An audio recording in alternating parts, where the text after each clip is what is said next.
Dios les bendiga, amados hermanos y queridos amigos que nos acompañan. La lección que vamos a estar considerando en esta mañana está en pantalla. Le he titulado La membresía en la iglesia local. Y bueno, como la mayoría de ustedes saben, en la Biblia la palabra iglesia se utiliza para describir a ese cuerpo de personas que ha sido salva de sus pecados y que ha salido del mundo para servir a Cristo. Y la palabra iglesia la encontramos en el Nuevo Testamento en dos sentidos, en el sentido universal y en el sentido local. En el sentido universal, la palabra iglesia abarca a todos los salvos de todos los tiempos y en cualquier lugar. Pero en un sentido local, describe a los salvos en una localidad determinada. Universalmente hablando, hermanos, la iglesia está normalmente descrita en la palabra de Dios y hablamos mucho de la iglesia en ese sentido. Pero en realidad, hermanos, son los santos vivos, tangibles y visibles en la iglesia local quienes en realidad cumplen el propósito eterno de Dios, a través de su trabajo, a través de su obra, a través de su responsabilidad. El apóstol Pablo, durante su ministerio, estableció congregaciones locales con ancianos, con diáconos, evangelistas, con maestros y con sus miembros activos como la exhibición visible o digamos la vitrina de Dios para todos los tiempos. Allí está, hermanos, el modelo que nosotros debemos de seguir también. Es aquí, hermanos, en la iglesia local donde los santos, los cristianos, vivimos, donde los cristianos morimos y donde también partimos, ¿verdad?, para el cielo. De aquí, de la iglesia local. Y de ahí la importancia no solo de un día haber obedecido el evangelio, hace años atrás tal vez algunos, pero sino también de ser parte activa de la iglesia del Señor en una iglesia local. ¿Por qué digo todo esto, hermanos? Porque a veces, lamentablemente, algunos tienen la idea, ¿verdad?, de que no es necesario esto. No se sienten identificados, no quieren ser parte de ninguna iglesia local. Muchos, inclusive, ni siquiera le dan la importancia a tener membresía en una congregación específica. Y esto es algo que ninguno de nosotros, hermanos, debe de pensar así. Este concepto de la membresía, aunque la palabra membresía no la encontramos en la Escritura, pero sí encontramos su concepto, su significado de una manera muy clara a lo largo y ancho del Nuevo Testamento. Algunos desafortunadamente dicen, bueno, yo soy cristiano, pero yo no creo en la membresía. No es correcto hablar así. Algunos dicen, yo soy cristiano, pero yo no necesito ser parte de ninguna iglesia local. Hermanos, no debemos, repito, tener esta clase de pensamientos o ideas respecto al tema de la membresía. La membresía es un tema importante, es un tema necesario y es algo que debemos darle el valor que se merece. Los que tenemos membresía en alguna iglesia local, como nosotros aquí en esta congregación, debemos sentirnos privilegiados y también debemos demostrarlo siendo miembros comprometidos, miembros que trabajan, miembros que se esfuerzan, miembros que aman la congregación, haciendo todo lo posible para ser de bendición para ella. Eso es, hermanos, el objetivo de cada uno de nosotros al formar parte, repito, de una iglesia en un sentido local. Todos debemos tomarnos muy en serio la responsabilidad que tenemos como parte de ella.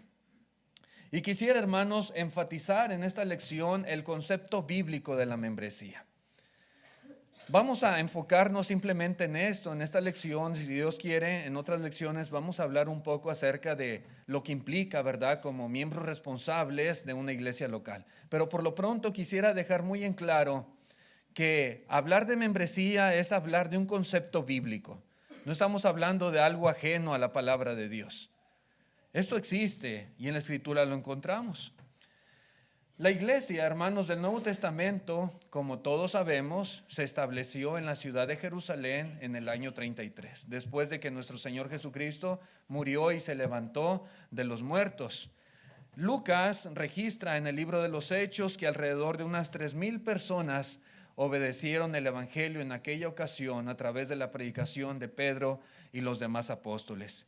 Y la palabra de Dios nos dice que ellos permanecieron juntos.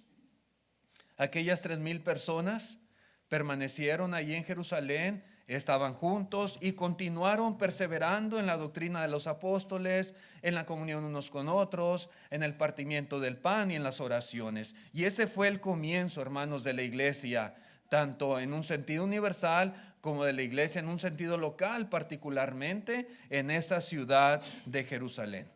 Sin embargo, también podemos ver, si continuamos leyendo, ¿verdad?, la escritura después del establecimiento de la iglesia, particularmente del 9 en adelante, el capítulo 9 de Hechos, vemos cómo la iglesia se dispersó. La iglesia que se estableció ahí en Jerusalén y que empezó a crecer porque cada día el Señor añadía a la iglesia los que habrían de ser salvos, y vemos más adelante cómo la iglesia creció grandemente en número. Pero viene la persecución contra los cristianos, encabezada por Saulo de Tarso, y la iglesia se dispersa por causa de esta persecución. Sí, esto es lo que sucede. Entonces, hermanos, a partir de ese momento, la iglesia de nuestro Señor se estableció en localidades por todo el mundo conocido de ese entonces. Porque los hermanos se empiezan a dispersar, algunos se van para algún lugar, otros para otro, otros para otro, y allá donde ellos van, la iglesia, hermanos, se establece. Ellos continúan predicando el evangelio, y otras personas en otros lugares también se siguen añadiendo a la iglesia del Señor, pero congregaciones locales, repito, se van estableciendo. En el Nuevo Testamento se nombran aproximadamente unas 16 iglesias de este tipo. Por ejemplo, ahí en Hechos 8, versículo 1, nos habla particularmente de esta iglesia. Dice, y Saulo consentía en su muerte. En aquel día hubo una gran persecución contra la iglesia que estaba en Jerusalén. Y estos términos es muy común encontrarlos en el Nuevo Testamento, hablando de la iglesia, pero en una localidad en específico. Dice, la iglesia que estaba en Jerusalén, y todos fueron esparcidos por las tierras de Judea y de Samaria, salvo los apóstoles. Entonces, la iglesia que estaba en Jerusalén enfrenta persecución, los hermanos son esparcidos y entonces se van por otras regiones, por otras áreas, huyendo, pero predicando, dice el contexto, el evangelio. Vemos, por ejemplo, en el capítulo 13, versículo 1 de este mismo libro de los Hechos, dice, había entonces en la iglesia que estaba en Antioquía. Ya no era solamente la iglesia de Jerusalén, ahora hay iglesias en otros lugares. Y Antioquía es una ciudad donde se había establecido la iglesia, había llegado el evangelio, personas se habían convertido, pero ahora ellos trabajaban juntos como una iglesia del Señor, una iglesia local. Y había en la iglesia profetas y maestros, y se mencionan a Bernabé, Simón que se llamaba Níger, Lucio de Cirene, Manaén, el que se había criado junto con Herodes, el tetrarca, y Saulo, dice aquí la palabra de Dios. Vemos también en la primera carta de Pedro, capítulo 5, versículo 13, dice, la iglesia que está en Babilonia, elegida juntamente con vosotros, y Marcos mi hijo, os saludan. La iglesia que está en Babilonia. Entonces, hermanos, cada una de estas iglesias locales, podemos ver en la palabra de Dios, eran iglesias unidas, eran iglesias bien organizadas, que se identificaban como tal, eran iglesias funcionales. Hermanos, Dios organizó, ¿verdad?, la iglesia local. No lo hizo con la iglesia universal, pero sí hizo Dios de la iglesia local una iglesia, repito, unida, organizada y funcional. Podemos ver ahí en Filipenses capítulo 1, verso 1, dice, Pablo y Timoteo, siervos de Jesucristo, a todos los santos en Cristo Jesús que están en Filipos con los obispos y los diáconos. Entonces Pablo aquí está escribiendo una carta a una iglesia local, a la iglesia que estaba en Filipos. Pero él dice a los santos en Cristo Jesús que están en Filipos. Entonces, hermanos, ¿a quién se dirige esta carta? Bueno, a la iglesia, pero Pablo, ¿verdad?, está haciendo mención de los santos que están en Filipos. Y es que bíblicamente, hermanos, no existen los cristianos que no tienen membresía en ningún lugar. Las iglesias están compuestas de miembros que son parte de ella, que componen la congregación. Así como, ¿verdad?, los santos aquí en esta ciudad. Cada cristiano, es decir, cada santo en Cristo Jesús, debe encontrar una iglesia sólida, una iglesia fiel y convertirse en un miembro fuerte y activo de dicha congregación. Ese, hermanos, ese es el patrón que encontramos nosotros en el Nuevo Testamento. Si un día nos bautizamos y decidimos seguir a Cristo, obedecimos el Evangelio, no es nada más, ya me bautizó y soy cristiano y ya. Debo yo integrarme en una congregación, en una iglesia de Cristo fiel, en algún lugar donde yo pueda trabajar juntamente con los hermanos y servir a Dios. Primero los Corintios, capítulo 1, versículo 2. Dice a la iglesia de Dios que está en Corinto, a los santificados en Cristo Jesús, llamados a ser santos con todos los que en cualquier lugar invocan el nombre de nuestro Señor Jesucristo, Señor de ellos y nuestro. Nuevamente pregunto, ¿a quién dirige el apóstol Pablo esta carta? Bueno, la dirige a la iglesia de Dios que está en Corinto. Pero al dirigirla a la iglesia que está en Corinto, le está dirigiendo a los miembros que la componen. Dice, ¿verdad?, a los santificados en Cristo Jesús, llamados a ser santos, con todos los que en cualquier lugar invocan el nombre de nuestro Señor. ¿Sí? Es lo que somos nosotros, santificados en Cristo Jesús. Nuevamente, hermanos, vemos una iglesia compuesta de santos, de miembros, de cristianos fieles. Primera a Tesalonicenses, capítulo 1, versículo 1, dice Pablo, Silvano y Timoteo a la iglesia de los tesalonicenses, en Dios Padre y en el Señor Jesucristo, gracia y paz sean a vosotros de Dios nuestro Padre y del Señor Jesucristo. ¿A quién dirige Pablo la carta? A la iglesia de Tesalónica, ¿sí?, a la iglesia de los tesalonicenses. Pero dice el 4, porque conocemos, hermanos amados de Dios, vuestra elección. Cuando dirige la carta a los tesalonicenses o a la iglesia, pues está dirigiendo a miembros que la componen. Entonces hay miembros que componen la iglesia de Tesalónica, miembros que componen la iglesia de los filipenses, miembros que componen la iglesia de Jerusalén, miembros que componen la iglesia, ¿verdad?, en diferentes lugares, en diferentes localidades, pero hay miembros que las componen, cada iglesia local.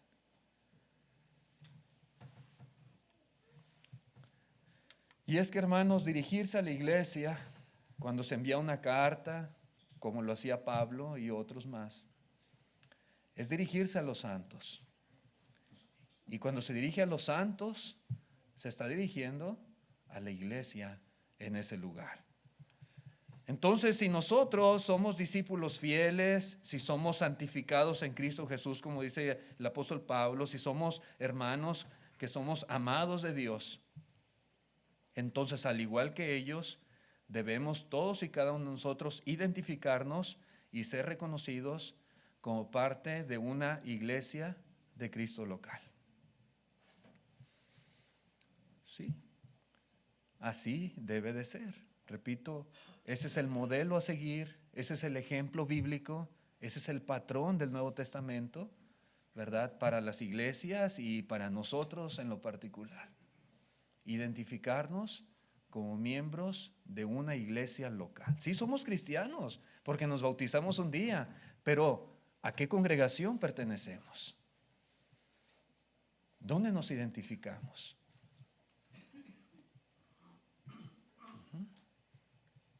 En Colosenses capítulo 4, versículo 15, dice el apóstol Pablo, saludad a los hermanos que están en la Odisea, y a Ninfas, y a la iglesia que está en su casa. Cuando esta carta se haya leído entre vosotros, es decir, entre los colosenses, haced que también sea leída en la iglesia de los laodicenses, y que la de la Odisea la leáis también vosotros. Pablo enviaba cartas y envió una carta a los hermanos de la Odisea. Y esta carta era para los colosenses. De Colosas a la Odisea había como 11 millas. Eran iglesias cercanas la una de la otra. 11 millas, a lo mejor menos que de aquí a Midland. Entonces, dice aquí la palabra de Dios, que había hermanos que componían cada una de estas iglesias. Y las cartas debían de ser leídas, ¿verdad? En cada congregación, y después dice, pues la de ustedes le hace allá y la de ellos le hace también con ustedes. Había enseñanza, había ahí mensaje que era útil para cada una de estas congregaciones. Entonces, hermanos, repito, cada vez que Pablo se dirige a una iglesia local, se dirige a los miembros que la conforman, y cada vez que se dirige a los miembros, se está dirigiendo a la iglesia en ese lugar. Cada persona, hermanos, que ha obedecido el Evangelio como miembros de la iglesia del Señor, debe identificarse como parte de una congregación. ¿Sí? Nosotros somos miembros aquí en esta congregación de Odessa.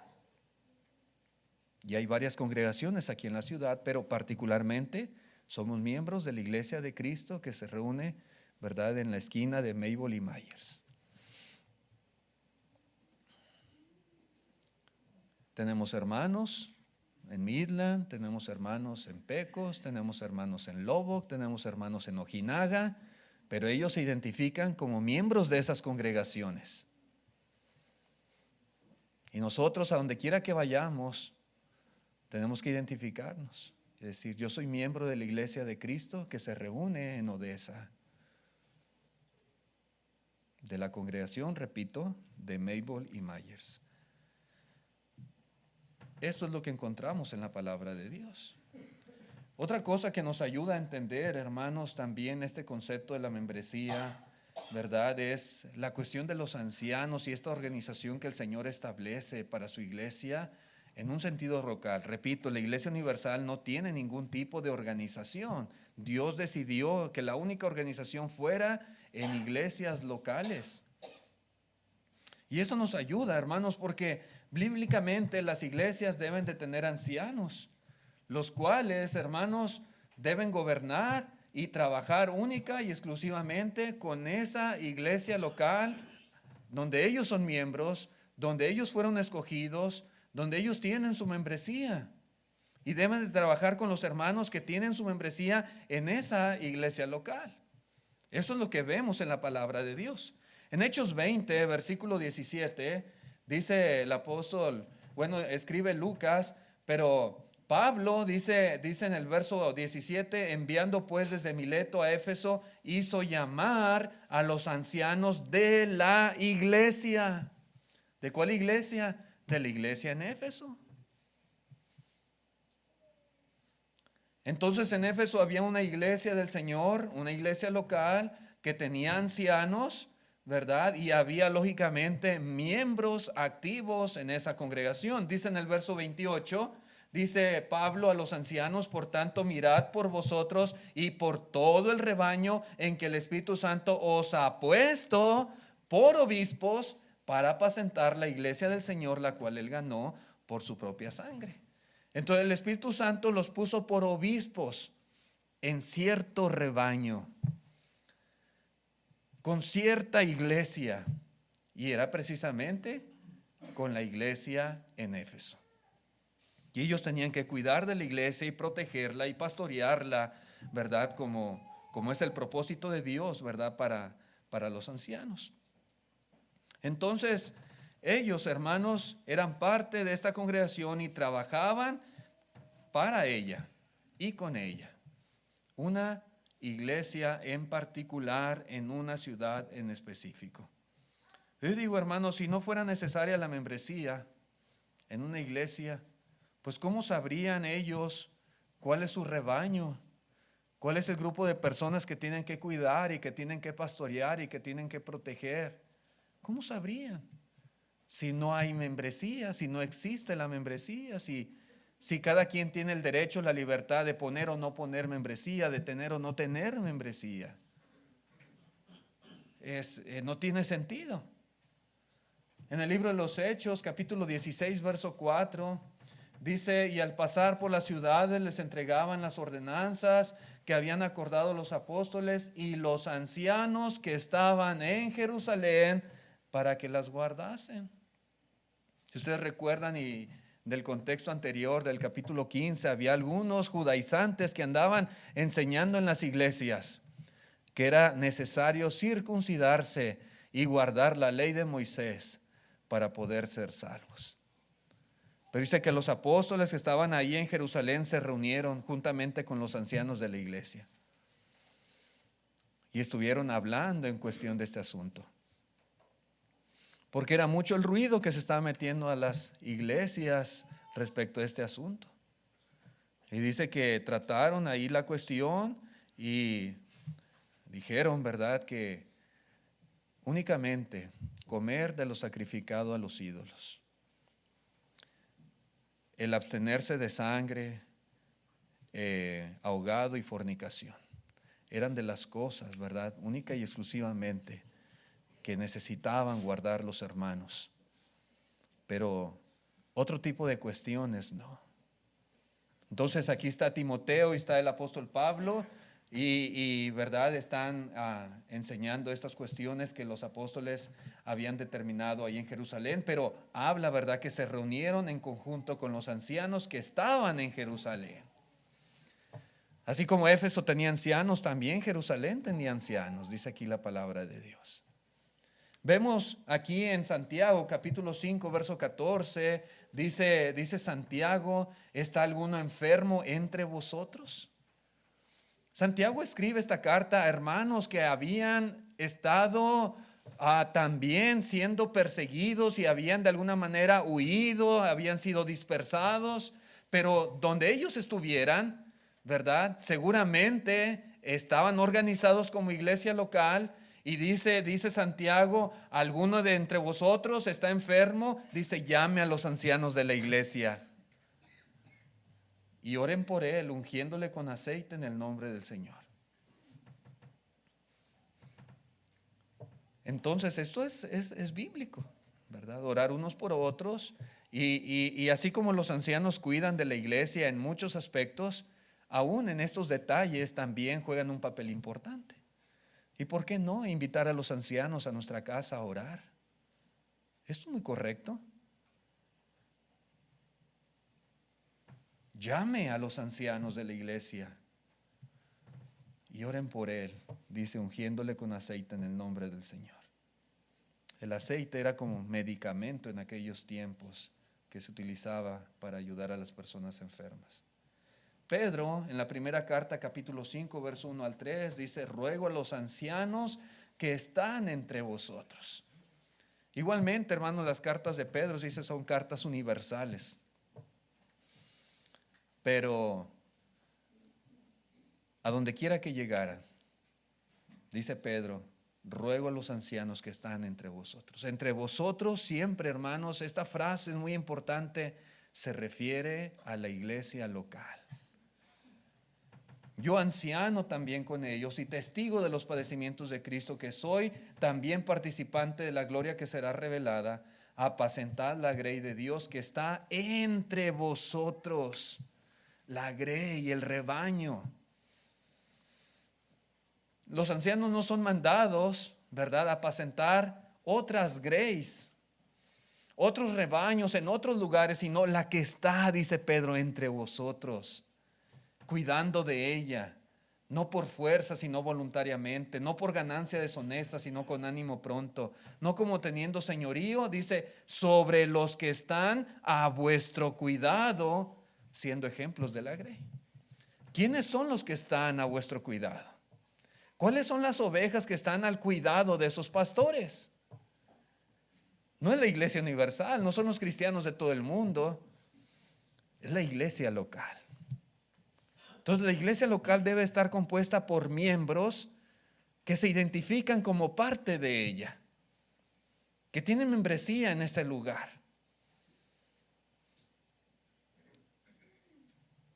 que se reconocen, ¿verdad?, como lo que son.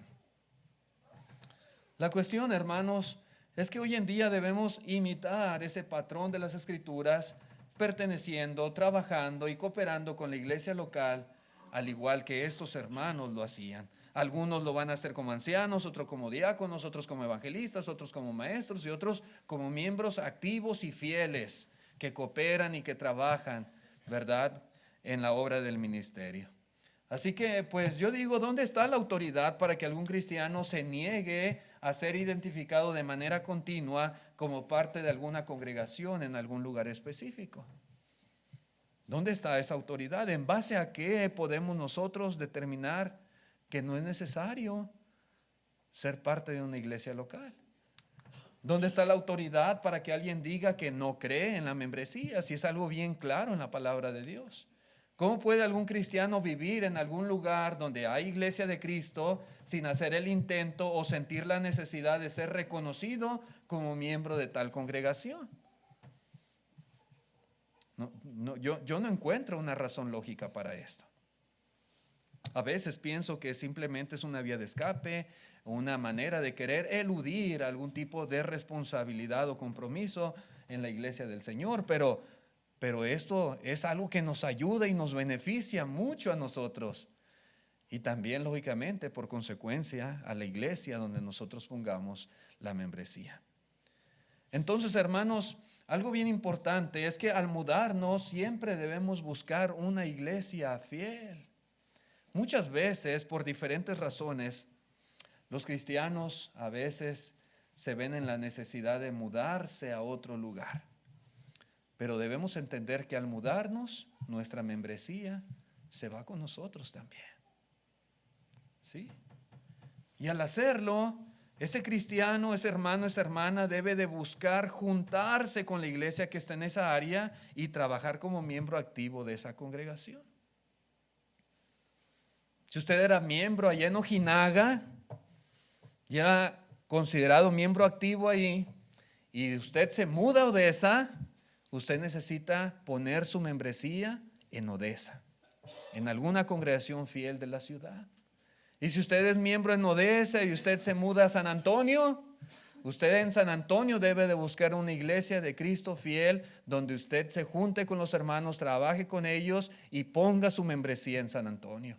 Y si usted se muda de San Antonio y se va para el área de Dallas, allá debe buscar una iglesia, buscar a los hermanos y congregarse con ellos y ser parte de la congregación y poner membresía en la congregación. Eso es lo que podemos ver en las Escrituras.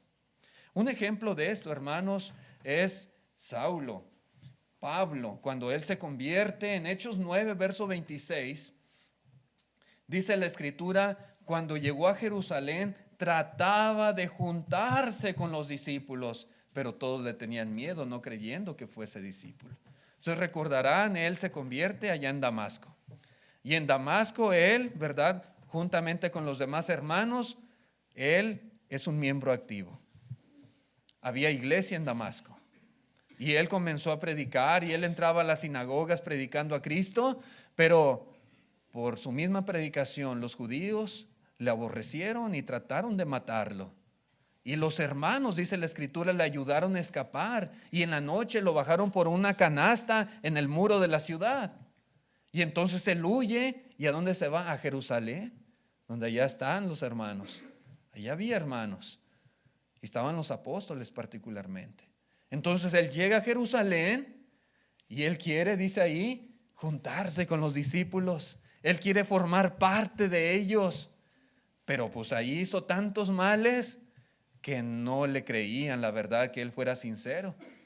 A lo mejor ellos pensaban que simplemente estaba buscando ocasión para destruir a los pocos que quedaban allí.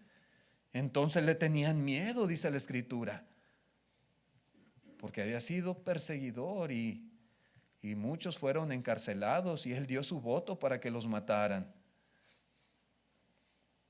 Entonces, el punto es que La actitud de Pablo es la actitud que debemos tener nosotros. Ya no está en Damasco, ahora está en Jerusalén, pero él busca juntarse con los hermanos. ¿Sí? Luego viene Bernabé y él habla, ¿verdad?, con los apóstoles y les explica cómo él obedece el evangelio allá en Damasco y cómo predicaba valerosamente acerca de Jesús, y entonces ya lo reciben los hermanos ahí. Pero el punto es que él quería ser parte de la iglesia local en Jerusalén. Él no quería convertirse en cristiano porque ya lo era. Él quería ser parte ahora del grupo en Jerusalén, de la iglesia. Él quería asociarse, él quería trabajar juntamente con ellos. Y una vez que Bernabé habla con los apóstoles y les explica que en realidad él era sincero y que había obedecido al evangelio y que él era testigo de cómo él se había convertido y predicaba acerca de Jesús, entonces ya es recibido. Y dice la escritura que entonces sí, ¿verdad? Él formaba parte ya de la iglesia ahí. Dice en el verso 27, Bernabé tomándolo, lo trajo a los apóstoles y le contó cómo Saulo había visto en el camino al Señor, el cual le había hablado, y cómo en Damasco había hablado valerosamente el nombre de Jesús. Dice el 28, y estaba con ellos en Jerusalén, y entraba y salía, y hablaba denodadamente en el nombre del Señor, y disputaba con los griegos, pero estos procuraban matarle. Entonces ahora ya es parte de Jerusalén, Saulo. Ahora ya está con los hermanos, ahora ya dice entraba y salía y ya predicaba también en Jerusalén, como parte de la iglesia en Jerusalén. Pero ahora nuevamente se hace de enemigos. Ahora los griegos, dice aquí, le aborrecieron y ahora son los griegos en Jerusalén quienes buscan matar a Saulo. Y nuevamente Saulo tiene que huir y va a dar a Tarso, de donde él era originario. Y estando en Tarso, hermanos, dice la escritura que Bernabé va por él y lo lleva a Antioquía, a donde el evangelio había llegado, y juntos trabajaron en aquella ciudad. En el capítulo 11, versículo 25, dice: después fue Bernabé a Tarso para buscar a Saulo, y hallándole le trajo a Antioquía, y se congregaron allí todo un año con la iglesia y enseñaron a mucha gente, y a los discípulos se les llamó cristianos por primera vez en Antioquía. Entonces aquí vemos ahora, hermanos, cómo Saulo y Bernabé se unen a la iglesia que está en Antioquía para trabajar con la iglesia, para predicar, para convertir más personas. Y dice que todo un año se congregaron allí. Y entonces ahí en Antioquía por primera vez se les llamó a los discípulos cristianos. Pero ahí lo vemos nuevamente activo como parte de una congregación. Más adelante lo vemos también, ¿verdad? En el capítulo 13, verso 1, ¿verdad? Que ya leímos. Ahí vemos a Saulo nuevamente como parte activa, porque dice que había profetas y maestros. Y ahí estaba él.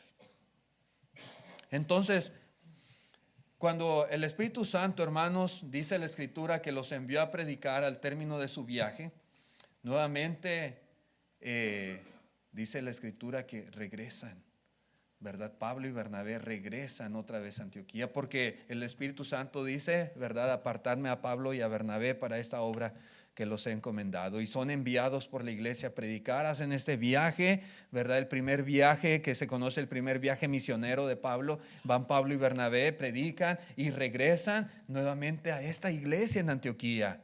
Dice en el capítulo 14, versículo 26, dice: de allí navegaron a Antioquía, desde donde habían sido encomendados a la gracia de Dios para la obra que habían cumplido. Cumplieron el propósito de este viaje, dice, y habiendo llegado y reunido a la iglesia, refirieron cuán grandes cosas había hecho Dios con ellos y cómo había abierto la puerta de la fe a los gentiles. Entonces son despedidos por la iglesia en Antioquía, ellos son parte de la iglesia, son enviados a predicar, hacen en su trabajo, cumplen el propósito, regresan a la iglesia en Antioquía, reúnen a la iglesia y entonces dan como un reporte de su viaje y de cómo, ¿verdad?, el evangelio había sido recibido en aquellos lugares. Porque ellos repito, hermanos, habían sido enviados como parte de esa congregación. Entonces, Pablo y Bernabé, hermanos, nos han dejado ejemplo de lo que es ser un cristiano responsable. Ellos siempre, a donde quiera que iban, buscaban iglesia para asociarse y para trabajar con ella. No hay, hermanos, en la Escritura nada de enseñanza respecto a cristianos flotantes, cristianos de membresía libres, cosas por el estilo, hermanos, no existen en la palabra de Dios. No hay hermanos visitantes.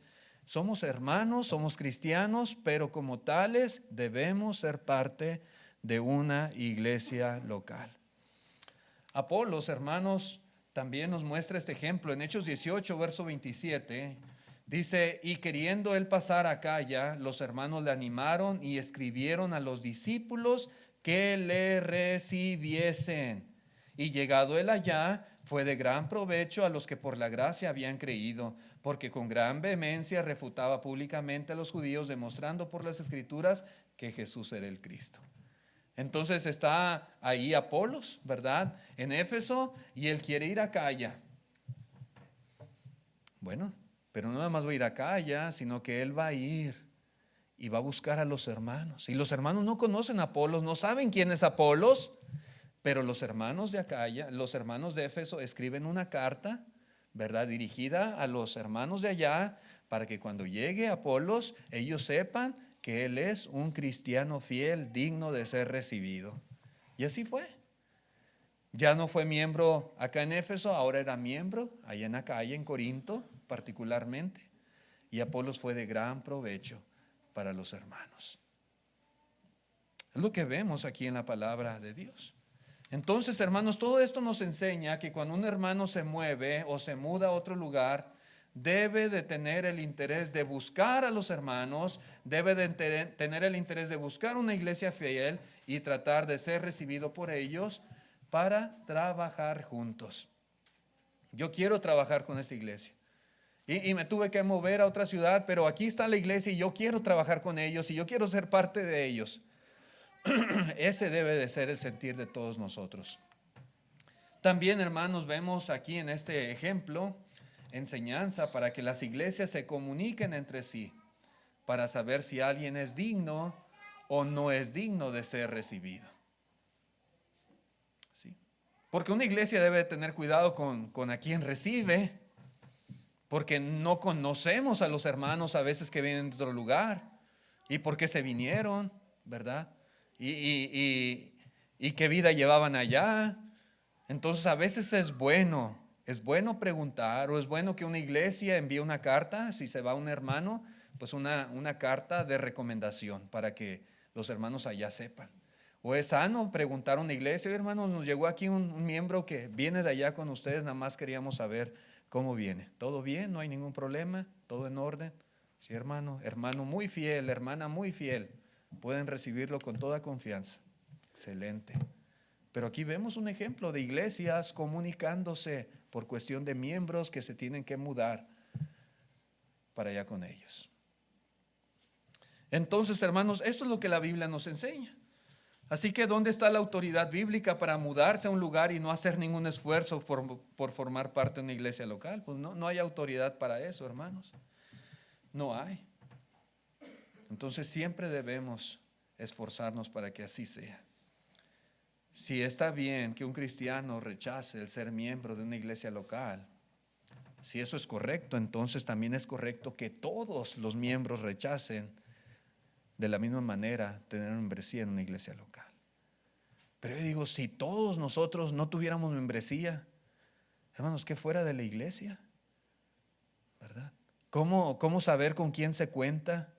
¿Cómo saber a quién debemos de esperar el domingo para estar reunidos y adorar al Señor?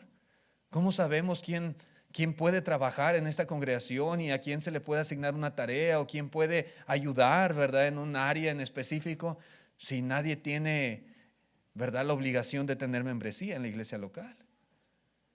Pues sería absurdo, hermanos. Dios es un Dios de orden y ese es el orden que Dios ha establecido para, repito, la iglesia local.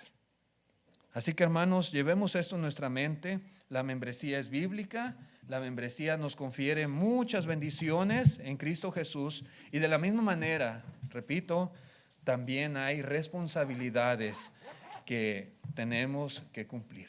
Y vamos a hablar un poquito de estas responsabilidades en la próxima lección, si Dios lo permite. De antemano, gracias por su atención. Dios les bendiga. Vamos a cantar el himno que nuestro hermano Martín